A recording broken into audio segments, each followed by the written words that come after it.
안녕하세요. 대나무숲입니다. 남편이 떠난 장례식장. 71세 시어머니는 그날 처음 알았습니다. 슬픔보다 더 차가운 건 사람들의 시선이라는 걸요. 집 한 채 없다는 이유로 며느리 집안에서는 이미 짐 취급이 시작됐고 아들은 아무 말도 하지 않았습니다. 그리고 며칠 뒤 이 집 거실에서 시어머니는 며느리에게 뺨을 맞습니다. 하지만 그날 밤 남편이 남겨둔 한 가방이 열리면서 모든 판이 뒤집히기 시작합니다. 71세, 아무것도 없는 줄 알았던 시어머니의 반격. 지금 시작합니다. 사연 시작하기 전에 구독과 좋아요를 살짝 눌러주시면 감사하겠습니다. 영상 보시고 댓글 남겨주시는 분께는 오늘 하루 특별한 행운이 찾아올 거예요. 제1장.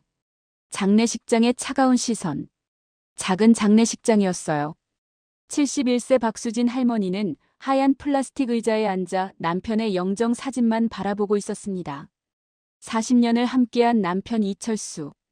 그의 따뜻한 미소가 사진 속에 영원히 남아 있었죠. 이제 그분은 흑백 사진 속 사람이 되었습니다. 한쪽에서는 며느리 쪽 친척들이 모여 수군거렸어요. 비싼 옷을 입고 명품 가방을 든 사람들. 그들의 시선이 수진 할머니네 집안을 훑었습니다. 집도 없고 재산도 없는 집안이라는 듯한 그 차가운 시선이 할머니의 가슴을 찔렀어요. 수진 할머니의 마음 한편에는 묵직한 상실감이 자리 잡고 있었습니다. 남편이 살아있을 때는 그래도 버틸 수 있었어요. 그의 존재만으로도 이 집에서 제자리를 지킬 수 있었죠. 남편이 있으면 며느리도 함부로 하지 못했습니다. 하지만 이제 남편은 없어요. 해가 지고 장례식장은 점점 조용해졌습니다. 할머니는 남편 영정 앞에 계속 앉아 있었어요. 그 자리에서 움직일 수가 없었습니다. 이게 마지막이라는 생각에 눈물이 멈추지 않았죠. 손으로 영정 사진의 유리를 쓰다듬었어요. 차가웠습니다. 장례식이 끝나고 며칠 후 아들 태준이가 말했습니다. 어머니 혼자 계시면 힘드시잖아요. 저희랑 같이 사세요. 며느리 한지연은 옆에서 입술을 깨물었어요. 표정이 굳어 있었습니다. 하지만 아들 앞에서 반대할 수는 없었죠. 수진 할머니는 아들네 집으로 들어갔습니다. 결혼할 때 며느리 집안 돈으로 산 집이었어요. 며느리는 그날부터 더 불편한 기색이었습니다. 자기 돈으로 산 자기 집에 시어머니가 들어온 게 마음에 들지 않는 듯 했어요. 현관문을 열고 들어서는 순간부터 공기가 달랐습니다. 차가웠어요. 거실 소파에는 며느리가 앉아 전화 통화를 하고 있었습니다. 할머니가 들어오는 것도 보지 않았어요. 수진 할머니는 조용히 짐을 방으로 옮겼습니다. 무거운 가방을 들고 복도를 걸어갔어요. 무릎이 아프고 허리가 욱신거렸습니다. 하지만 아무도 도와주지 않았어요. 그때 며느리의 목소리가 들렸습니다. 응. 장례 조촐하게 끝냈어. 생각보다 돈 안 들었지 뭐. 할머니의 발걸음이 멈췄습니다. 이제 시어머니 문제만 남았네. 남편이나 시어머니 명의로 된 재산 하나도 없대. 통장이야. 통장. 그냥 모셔야 하는데. 솔직히 올해는 못 모시겠어. 요양원 알아봐야 할 것 같아. 가슴이 철렁 내려앉았어요. 시어머니 문제. 할머니 자신이 문제가 되었습니다. 해결해야 할 대상이 되었어요. 수진 할머니는 복도벽에 기대어 숨을 골랐습니다. 할머니는 조용히 방으로 들어갔어요. 문을 닫았습니다. 창밖으로 석양이 지고 있었어요. 침대 끝에 앉았습니다. 남편의 사진이 탁자 위에 놓여 있었어요. 사진을 집어들었습니다. 손으로 사진의 유리를 쓰다듬었어요. 눈물이 흘렀습니다. 그날부터 며느리의 태도가 달라졌습니다. 어머님. 우리 집에 계시는 거니까 집안일 좀 도와주시면 안 돼요? 저희는 둘 다 직장 다니잖아요. 처음엔 도와달라는 말이었어요. 그런데 점점 당연한 것이 되었습니다. 수진 할머니는 집안일을 떠맡게 되었어요. 설거지, 빨래, 청소. 아침 6시에 일어나 식사 준비, 저녁에는 저녁상 차리기. 얹혀 사는 처지에 거절할 수 없었습니다. 71세의 무릎과 허리로 하루 종일 일했어요. 며느리는 소파에 누워 TV를 봤습니다. 할머니가 청소를 해도 자리를 비켜주지 않았어요. 며느리의 눈빛은 날로 차가워졌습니다. 며칠이 흘렀습니다. 그날 저녁 며느리가 전화 통화를 하며 집에 들어왔어요. 목소리가 날카로웠습니다. 아니, 그래서 병원 매출이 왜 떨어졌다는 거예요? 제대로 관리 좀 하세요. 전화를 끊더니 짜증스럽게 한숨을 쉬었어요. 가방을 소파에 던지듯 누웠습니다. 저녁 식사 시간이었어요. 수진 할머니는 제사 음식으로 저녁상을 차렸습니다. 간을 싱겁게 맞춰둔 음식이었어요. 며느리가 식탁에 앉더니 반찬을 먹었습니다. 얼굴을 찌푸렸어요. 간이 왜 이래? 할머니가 손을 비비며 조심스럽게 말했습니다. 미안해. 지난번에 짜다고 했잖아. 그래서 조금 싱겁게 했어. 며느리의 눈빛이 차갑게 변했어요. 화가 나 죽겠는데 무슨 말이 그렇게 많아요? 그리고 먹던 제사 음식은 왜 자꾸 올라와요? 며느리가 천천히 일어섰습니다. 할머니를 향해 걸어왔어요. 집 한 채도 없는 주제에 감히 이런 음식을 내나요? 며느리의 손이 올라갔습니다. 찰싹. 날카로운 소리가 집안에 울려 퍼졌어요. 수진 할머니의 뺨이 뜨겁게 타올랐습니다. 귀가 윙 울렸어요. 71년을 살아오면서 한 번도 맞아본 적 없었던 할머니가 지금 이 집 거실에서 며느리의 손에 뺨을 맞고 있었습니다. 식탁에 앉아있던 아들 태준이가 놀라서 소리쳤어요. 여보! 하지만 거기까지였습니다. 며느리를 말리지 않았어요. 그냥 고개를 숙였습니다. 수진 할머니는 그 순간 깨달았습니다. 이 집에서 자신은 보호받지 못한다는 것을, 아들조차 자신을 지켜주지 않는다는 것을. 그날 밤 할머니는 방 안거울 앞에 섰어요. 뺨에 빨간 손자국이 선명했습니다. 어둠 속에서 혼자 울었어요. 소리내지 않고 조용히 눈물만 흘렸습니다. 하지만 할머니는 아직 몰랐습니다. 이 순간이 모든 것을 바꿀 시작점이라는 것을. 제2장. 남편이 남긴 비밀. 며칠이 지났습니다. 노인의 청소 당번 날이었어요. 수진 할머니는 식당 한쪽에서 걸레질을 하고 있었습니다. 허리를 굽혔다 펴기를 반복했어요. 무릎이 아팠지만 참았습니다. 청소라도 해야 집 밖으로 나올 수 있었으니까요. 오래된 친구 김순자가 다가왔습니다. 할머니의 뺨을 봤어요. 화장으로 가렸지만 아직 희미하게 자국이 남아 있었습니다. 수진아, 괜찮아? 순자가 걱정스럽게 물었어요. 할머니는 고개를 끄덕였어요. 응, 괜찮아. 이것도 일이니까. 순자는 수진 할머니의 손을 잡았어요. 수진아, 돈이 사람의 존엄을 바꾸는 건 아니야. 내가 집이 없다고 해서 가치가 떨어지는 게 아니라고. 그 말이 할머니의 가슴에 꽂혔습니다. 하지만 고개를 저었어요. 현실은 달랐으니까요.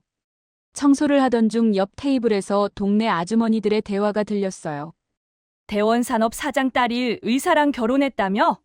그 집 시어머니 완전 식모 취급받는데 돈 없으면 시어머니도 개무시당하는 게 요즘 세상이지. 순자가 수진 할머니를 힐끗 봤습니다. 귀가 뜨거워졌어요. 청소를 마치고 두 사람은 밖으로 나왔습니다. 순자가 조심스럽게 말했어요. 나 요즘 생활비가 빠듯해서 동네 한식당에서 설거지 시작했어. 할머니는 미안했습니다. 순자도 어려운 형편인데요. 순자는 수진 할머니의 손을 꼭 잡았어요.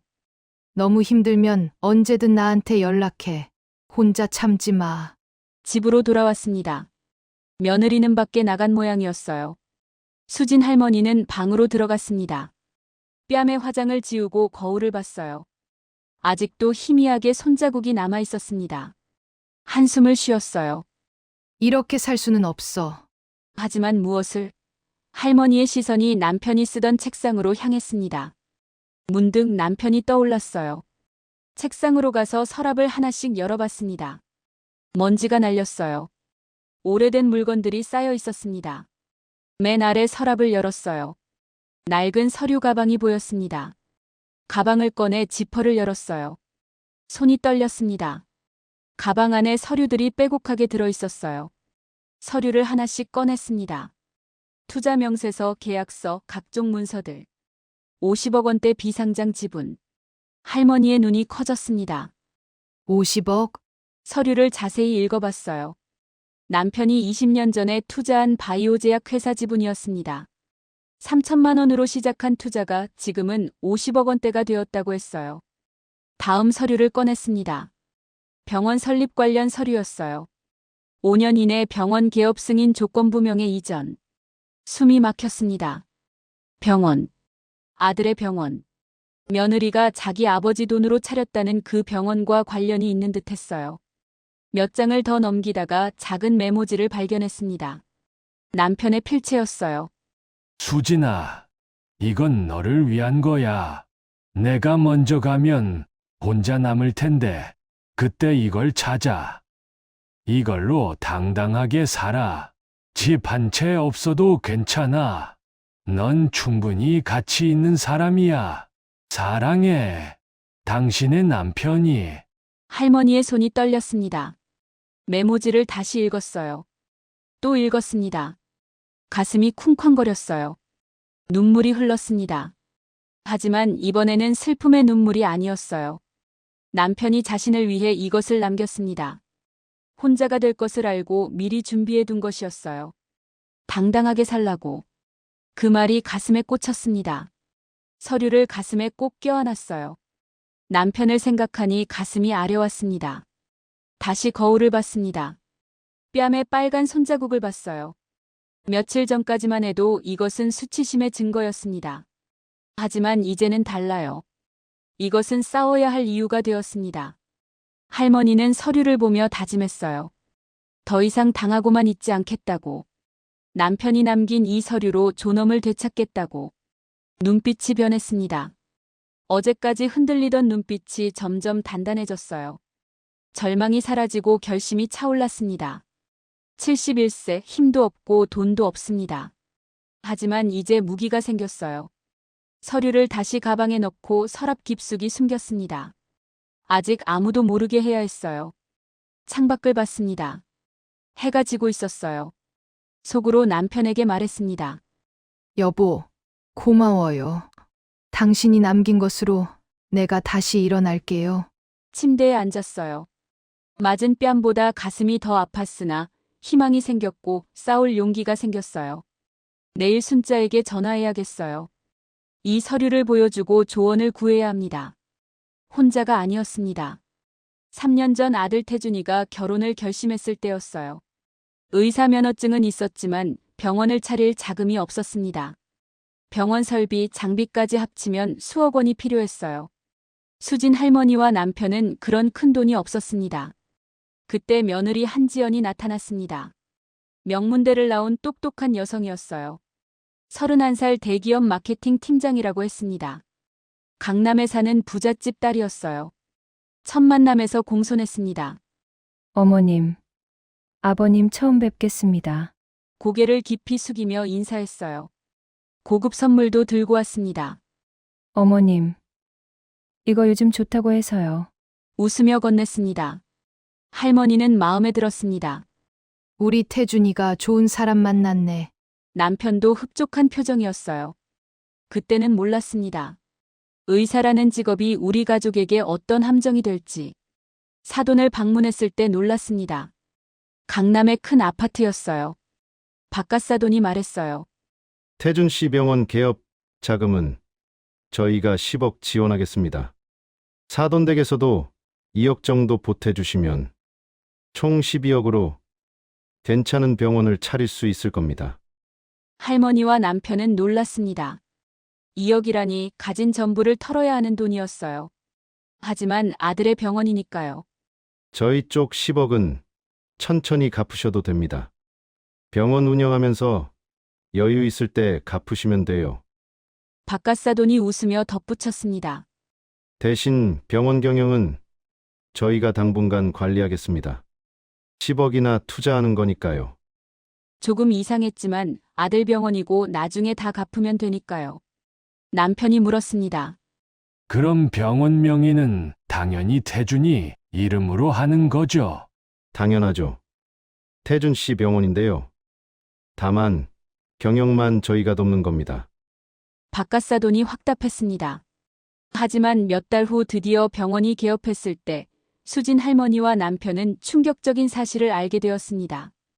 병원 명의가 바깥사돈 내 법인인 대원산업으로 되어 있었던 거예요. 아들 태준이의 이름은 어디에도 없었습니다. 단지 고용 원장으로만 기재되어 있었어요. 이게 대체 무슨 일이냐? 남편이 며느리에게 따졌습니다. 며느리의 눈빛이 차갑게 식었어요. 아버님, 우리 아버지가 10억을 투자했어요. 2억 가지고 뭘 바라는 거예요? 집 한 채 없는 집안에서 뭘 바라는 거예요? 그 말에 남편이 말을 잃었습니다. 집 한 채 없는 집안. 그 말이 가슴에 박혔습니다. 그날 밤 남편이 말했습니다. 내가 뭔가 준비해 둘게. 나중에 혼자 남으면 당당하게 살 수 있게. 할머니는 무슨 말인지 몰랐습니다. 그리고 얼마 안 있어 남편이 쓰러졌습니다. 급성 심근경색이었어요. 그렇게 남편을 떠나보냈어요. 이제 할머니는 알았습니다. 남편이 무엇을 준비했는지, 그리고 이제 싸워야 한다는 것을. 할머니의 반격 다음 편에서 계속 이어질 예정입니다. 오늘 이야기가 재미있으셨다면 구독, 좋아요 부탁드릴게요. 감사합니다.